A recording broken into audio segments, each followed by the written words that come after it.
JNP 지식발전소 대표이자 베스트셀러인 경청 그리고 쿠션의 저자인 조신영 작가가 그 다음에 중심이라고 하는 책을 펴냈습니다. 그 중심이라는 책에 한 주인공을 통해서 우리들에게 보여주고 싶은 내용 가운데 이런 글이 있습니다. 한번 화면을 보시죠. 사랑은 명사가 아닙니다. 사랑이 아무리 아름답고 깊다 할지라도 사랑이 움직이지 않는다면 그것은 이미 생명이 떠난 것입니다. 사랑은 행동입니다. 살아 움직이는 것이며 감동시키는 것이며 변화시키는 것입니다. 사랑한다고 말하면서 나를 주지 않는다면 그것은 사랑이 아닙니다. 사랑한다고 말하면서 나를 포기하지 않는다면 그것도 사랑이 아닙니다. 사랑은 나를 온전히 주는 것입니다. 사랑은 동사입니다. 사랑하기를 주저하지 마세요. 라는 사랑은 동사입니다. 라고 하는 글입니다. 사랑의 품사는 명사가 맞죠. 명사입니다. 그러나 그 사랑의 성격상 성격으로 보면 동사라는 것입니다. 사랑은 움직이는 것입니다. 사랑은 말로만 하는 것이 아니라 행동으로 옮겨져야 합니다. 그것이 사랑입니다. 사랑은 행동하는 것입니다. 사랑은 받기보다는 주는 것입니다. 남녀가 성장을 해서 연인을 만나고 결혼이라는 걸 합니다. 결혼하게 되면 아기를 낳고 그 자식을 키우게 됩니다. 부모가 자식을 사랑하죠. 근데 부모가 자녀를 사랑할 때 말로만 하는 사람은 없을 것입니다. 혹 말로만 하는 사랑이라고 한다면 그 부모님의 사랑이 아니고 잘못된 사랑이죠. 애가 배고프다고 하면 알아서 먹어라 이렇게 말하거나 애들이 춥다고 그러면 알아서 입어라 이렇게 말하는 것은 사랑이 아니라는 것이죠. 아이들이 배가 고플 것을 미리 알고 먹을 것을 준비하는 것, 이것이 사랑입니다. 그리고 아이들이 겨울이 오면 오늘 이제 날씨가 1도까지 오늘 기온이 1도까지 내려가니까 춥겠구나. 오늘 점퍼를 좀 내놔야 되겠다. 이렇게 하고 또 준비하는 것, 이것이 사랑인 것이죠. 자녀의 필요를 알고 그 자녀의 필요를 채워주기 위해서 온갖 수고와 또 희생과 또 헌신을 다하는 것, 이것이 부모님의 사랑입니다. 그래서 부모님의 사랑도 명사가 아닙니다. 부모님의 사랑은 동사입니다. 요한복음 3장 16절 화면을 보시죠. 하나님이 세상을 이처럼 사랑하사 독생자를 주셨으니, 하나님께서 세상을 사랑한다라고 말씀하시면서 말로만 사랑하는 것이 아니라 하나밖에 없는 독생자를 우리에게 내어주심으로 사랑을 실천해 주셨습니다. 예수님께서는 우리에게 사랑한다라고 말씀만 하시지 않고 직접 자신의 몸과 자신의 피와 그리고 자신의 생명을 아낌없이 내어주시면서 우리를 사랑한다라고 말씀하셨습니다.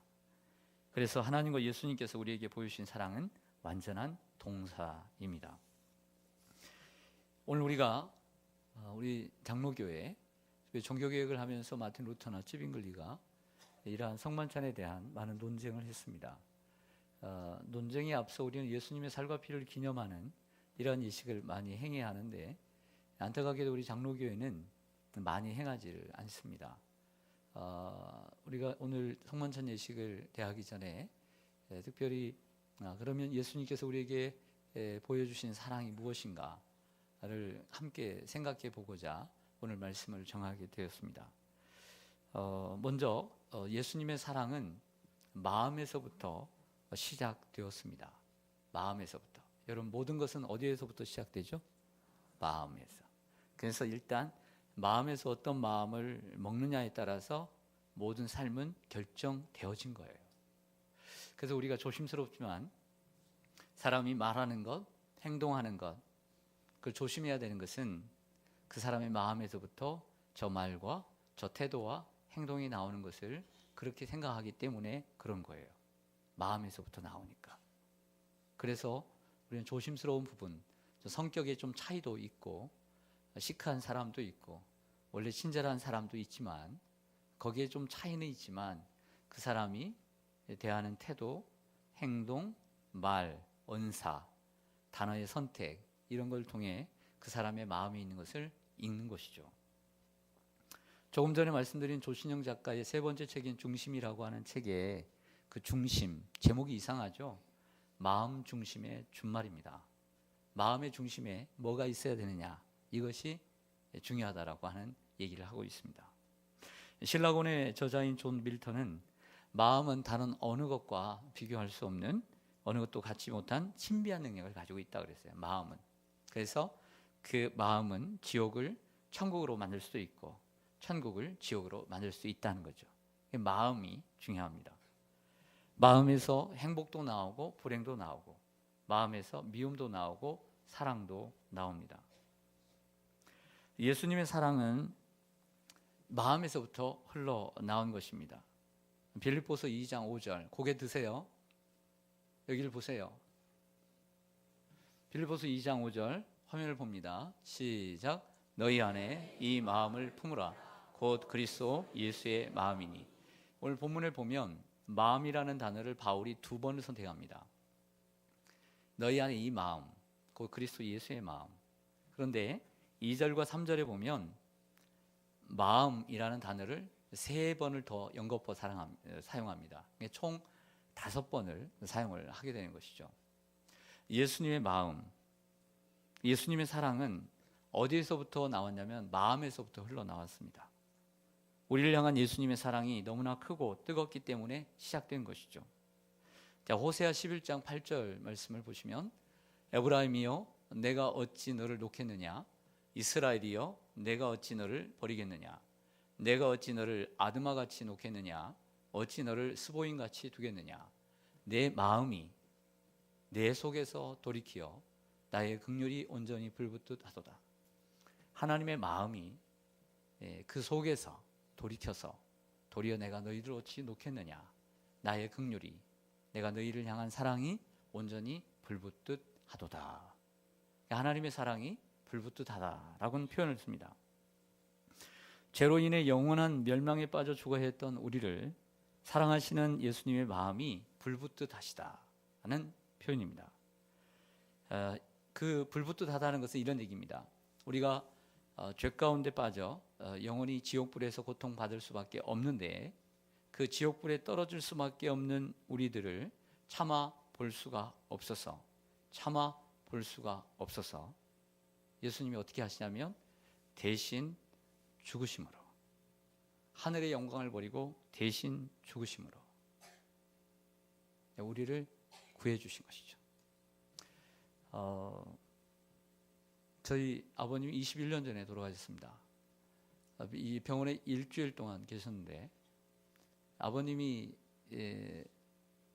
살아나도록 회복해 달라고 기도는 했지만, 제가 일주일 동안 그 병원의 곁에서 있으면서 제가 대신 아버지를 위해서 죽을 테니까 우리 아버지 살려달라고 저는 추워도 생각한 적이 없습니다. 나를 낳으시고 나를 길러주시고 수고를 다했지만, 우리도 부모가 됐잖아요. 우리도 부모가 돼서 그 자녀들을 그처럼 사랑했지만, 자식이 죽으면 모르겠습니다. 자식이 죽어가는 상황 가운데 결혼 기도가 나올지 모르겠지만, 남편을 위해서 나오겠습니까? 아내를 위해서 나오겠습니까? 부모를 위해서도 나오지 않습니다. 이 세상에 누가 저와 여러분을 위해서, 저와 여러분이 죽어가는데 그 누가 하나님께 내가 죽을 테니까 이 사람 살려달라고 이렇게 기도할 사람 누가 있겠습니까?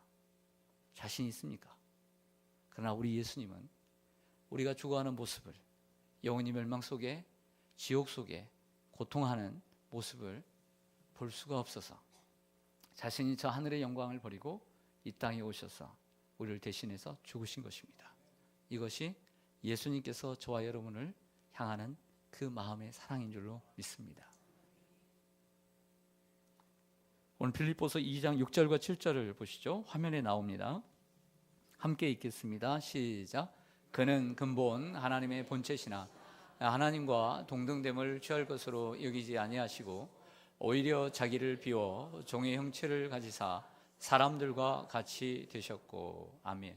보시면 예수님은 근본 하나님의 본체시다라고 했습니다. 이 말씀 속에서 알 수 있는 것은 예수님께서 우리에게 보여주신 사랑은 자기 비움의 사랑인 것을 알 수 있습니다. 자, 자기 비움이란 무엇이냐면 자기의 권리의 포기를 의미합니다. 예수님은 하나님의 본체예요. 하나님과 같은 분이라는 거죠. 하나님과 동등한 분이에요. 근데 그 동등됨의 권리를 취할 것으로 여기지 아니하시고 포기하시고 오히려 자기를 비웠어요. 그 하나님의 모습을 완전히 내려놓으셨어요. 그리고 그 빈 자리에 종의 형체인 인간의 사람의 모양을 가지고 오신 것이죠. 이것이 예수님께서 저와 여러분에게 보여주신 사랑인 것입니다. 사랑하는 성도 여러분, 예수님께서 자기를 비우시고 하나님의 권리를 포기하신 단 한 가지 이유는 우리를 구원하시기 위함이었습니다. 사랑하는 성도 여러분, 이런 질문을 던져보았습니다. 나는 세상을 살아가면서 누군가를 위해서 내 권리를 포기한 적이 있는가? 여러분들 한번 생각해 보십시오. 인생을 수십 년 살아오면서 여러분들이 갖고 계시는 그 권리를 그 누군가를 위해서 포기해 보신 적이 있으십니까? 빨리 생각이 안 나면 없는 것입니다. 우리는 많은 권리도 갖고 있지 않지만 그 조그마한 권리, 내가 가지고 있는 지위, 아니 어떤 자리, 그 자리로 인한 어떤 힘, 권력, 힘, 권세, 내가 잘못해서 내가 실수를 하고 내가 비리를 저질러서 그 자리를 포기하는 것도 아니고 내가 사업을 잘못해서 부도가 나서 그 사장이라고 하는 명함과 사장이라는 이름으로 내가 행할 수 있는 모든 권세들을, 권리들을 포기하는 것 말고요, 남을 위해서 행하는, 내가 남을 위해서 포기하는 권리를 얘기하는 겁니다. 남을 위해서 우리의 권리를 포기한 적이 있나요? 도리어 그 권리를 우리는 포기하지 않기 위해 남 때문에, 내가 가까이 있는 사람 때문에 혹이라도 나에게 손해가 올까 봐 그 권리를 더 우리가 손에 쥐었을 뿐이지 그 권리를 놓지는 않았던 것 같습니다. 하지만 우리 예수님은 우리를 구원하시기 위해서 그 소중한 자신의 권리를 포기하시고 하나님과의 그 동등한 권리를 포기하시고 이 땅에 오신 줄로 믿습니다. 얼마나 감사합니까? 어떻게 보면 우리도 진정 사랑하는 이를 살리기 위해서 우리가 가지고 있는 권리도 포기할 수 있는 날이 올 줄로 믿습니다. 우리를 향한 예수님의 사랑이 얼마나 크냐면, 예수님의 사랑의 크기가 얼마나 크냐면 자신이 가지고 있는 권리를, 그 고유의 권리, 뭐 노력해서 얻은 권리도 아니고 그 고유의 권리를, 하나님의 그 권세를 포기하기까지 우리를 사랑하셨습니다. 그것이 예수님의 사랑의 크기입니다. 그러니까 예배 전에도 예수 사랑하시면 거룩하신 말일세, 이 찬송 불렀습니다. 나를 사랑하심, 나를 사랑하심. 아주 선곡을 잘했다고 생각합니다. 제가 어릴 때 그 주일학교를 다녔습니다. 주일학교를 다닐 때 그때 배웠던 곡들은 잘 안 잊혀지는 것 같아요. 그래서 참 소중한 것 같습니다. 그 노래 가운데 오늘 설교를 준비하면서 그 유아틱하지만 이런 노래가 생각이 났습니다.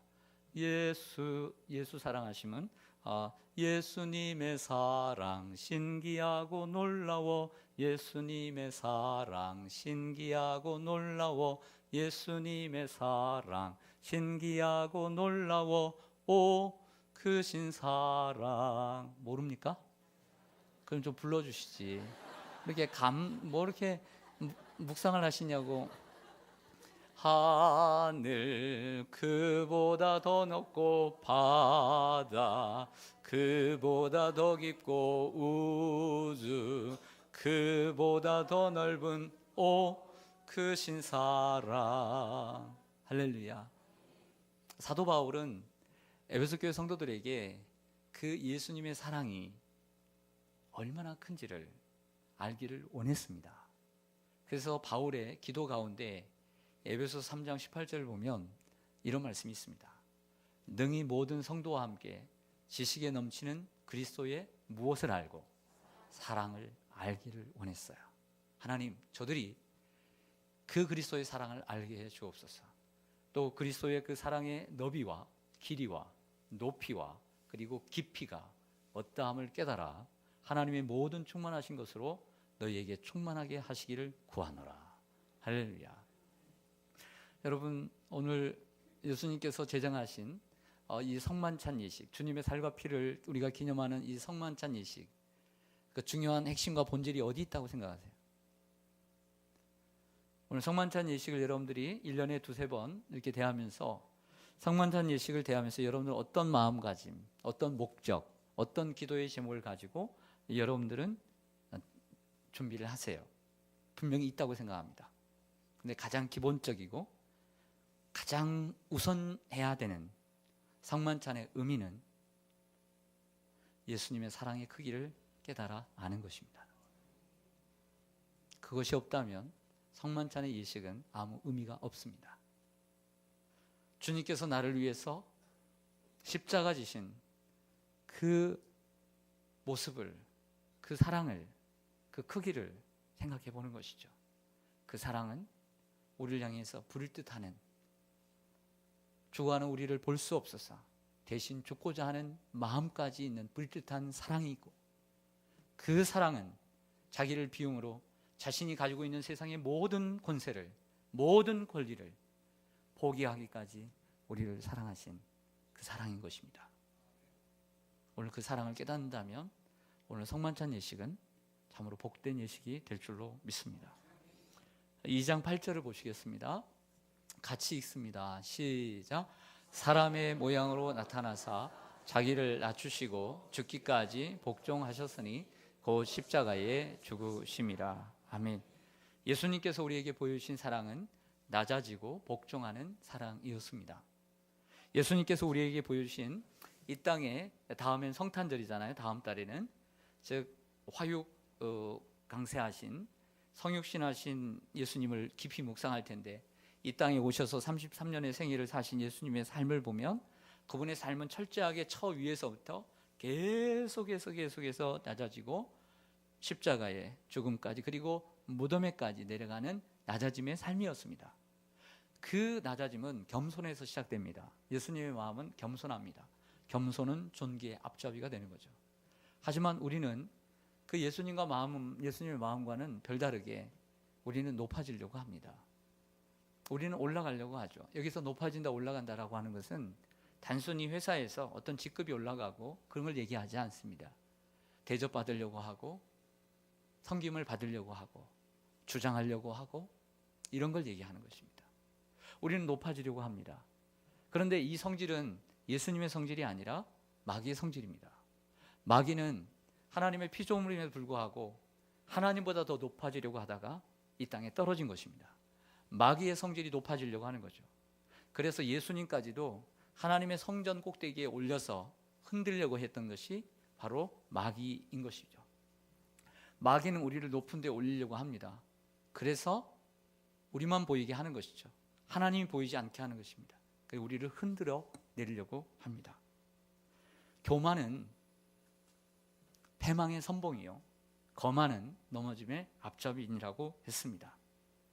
어거스틴은 우리 그리스도인들에게 가장 필요한 덕목은 첫째는 겸손이요, 둘째는 또 겸손이요, 셋째도 겸손이라 했습니다. 얼마나 겸손이 중요했으면 그렇게 강조를 했을까 묵상해 봅니다. 높은 산에 올라가면 안 올라가 봤지만 8,000m 이상 되는 높은 산에 올라가면 이 공기가 어떻게 되죠? 희박해지죠. 그러면 호흡이 어때요? 힘들게 되죠. 높은 데 올라가면 평안이 없어요. 쉼이 없습니다. 낮은 곳에 갈 때 여유가 생기는 것입니다. 자, 우리의 인생을 되돌아볼 때 언제 여유가 있었고, 언제 마음의 여유가 있었고 평안했는지를 한번 생각해 보십시오. 우리는 그때를 회상해야 합니다. 그리고 그때로 돌아가려는 노력을 해야 합니다. 그런 순간들이 한두 번 분명히 있었을 것입니다. 돈이 있어서, 명예가 있어서 평안한 것이 아니라 뭔가를 욕심을 내지 않고 그 살았던 순간 마음이 평안하죠. 자유하고 여유가 있고. 그때를 우리는 생각해야 합니다.